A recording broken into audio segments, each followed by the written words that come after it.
नमस्कार दोस्तों, राज खबरों की खबर के स्पेशल बुलेटिन सत्यमेव जयते में आप सभी का स्वागत है। दोस्तों, सत्यमेव जयते के स्पेशल बुलेटिन में आज हम बात कर रहे हैं दिल्ली के विवादित चर्चित और शराब घोटाले मामले की, जिसमें अब दिल्ली के राउज रेवेन्यू कोर्ट की स्पेशल जज के साथ मुख्यमंत्री अरविंद केजरीवाल को जमानत देने वाली जज के साथ दिल्ली हाईकोर्ट के उस जज और मोदी की ईडी को कटघरे में खड़ा कर दिया गया, जिसको लेकर मोदी के पीएम बनते ही उंगलियां उठने लगी हैं। जी हां दोस्तों, तीसरी बार पीएम मोदी गिरते जनाधार के बीच 240 सीट लेकर 292 एनडीए बहुमत से सरकार बना बैठे हैं। पर इस बार इन सब के बीच लोकतंत्र को अजीब मोड़ पर लाकर खड़ा कर दिया गया। खबर है कि दिल्ली के मुख्यमंत्री अरविंद केजरीवाल को जमानत देने वाली विशेष जज ने ईडी सीबीआई के साथ न्याय व्यवस्था पर चिंतन मंथन की जरूरत बताकर रक्षक बने भक्षक के खिलाफ जवाबदेही निश्चित करने की बात कही। आपको बता दें कि दिल्ली के मुख्यमंत्री अरविंद केजरीवाल को न्याय बिंदु के संविधान में दर्ज बिंदुओं के आधार पर गुरुवार को नियमित जमानत दे दी गई। जमानत देते ही पीएमएलए कोर्ट के विशेष न्यायाधीश न्याय बिंदु ने जैसे ही फैसला सुनाया, वह इसके साथ ही सुर्खियों में आ गई, क्योंकि उन्होंने मोदी सरकार की ईडी की धज्जियां उड़ाकर अपने फैसले में ईडी को पक्षपातपूर्ण तरीके से काम करने का भी आरोप लगाया और उसमें सुधारने की बात कही। इसी के साथ ही उन्होंने केस को लेकर कई ऐसी टिप्पणियां की जिन पर चिंतन मंथन बेहद जरूरी है।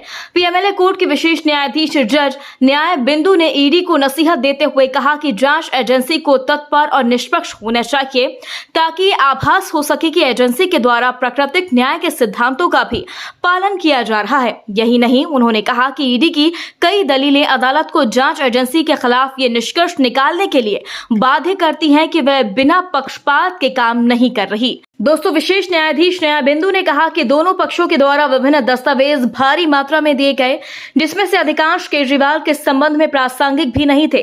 अदालत ने कहा कि इस समय दस्तावेज के इन हजारों पन्नों को पढ़ना संभव नहीं है, पर अभी तक की सुनवाई जांच पड़ताल में जो सामने आया है उसको समझकर अदालत का कर्तव्य है कि वह जो भी मामला विचार के लिए आए उस पर काम करे और कानून के अनुसार आदेश पारित करे। हालांकि कभी कभी अदालतें विभिन्न कारणों से ऐसे आदेश पारित करने से बचती हैं जिनके दीर्घकालिक प्रभाव हो सकते हैं, पर भारतीय संविधान का उद्देश्य है कि वह एक निर्दोष को सजा नहीं होने दे और न्याय को जीवित रखने के लिए सदैव कार्य करे और दबाव में कार्य करने वाली जांच सुरक्षा जवाबदेही एजेंसियों को भी इसके लिए प्रेरित करे। इसी के लिए उन्होंने ईडी को नसीहत देते हुए कहा कि जांच एजेंसी को तत्पर और निष्पक्ष होना चाहिए, ताकि आभास हो सके कि एजेंसी के द्वारा प्राकृतिक न्याय के सिद्धांतों का भी पालन किया जा रहा है। उन्होंने यह भी कहा कि ईडी कई दलीलें अदालत को जांच एजेंसी के खिलाफ ये निष्कर्ष निकालने के लिए बाध्य करती हैं कि वह बिना पक्षपात के काम नहीं कर रही। दोस्तों, आपको बता दें कि मुख्यमंत्री अरविंद केजरीवाल को दिल्ली शराब घोटाले में नियमित जमानत देने वाले न्याय बिंदु राउज एवेन्यू कोर्ट के विशेष न्यायाधीश हैं। उन्होंने ही सीएम अरविंद केजरीवाल को जमानत देने का फैसला सुनाया था, तब से वह सुर्खियों में आई। उसके पहले वह दिल्ली के ही उत्तर पश्चिम जिले की रोहिणी कोर्ट में जज थी। वहां उन्होंने वरिष्ठ सिविल जज के रूप में कार्य किया।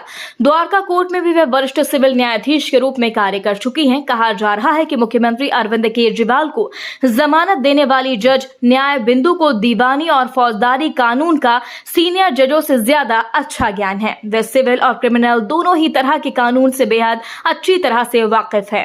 दोस्तों, इन सब के बीच पहली बार दिल्ली हाई कोर्ट ने उनके फैसले के खिलाफ उनको रोककर केजरीवाल की जमानत रोक दी। खबर है कि 25 तारीख से 27 तारीख के बीच अरविंद केजरीवाल जेल से बाहर आ सकते हैं।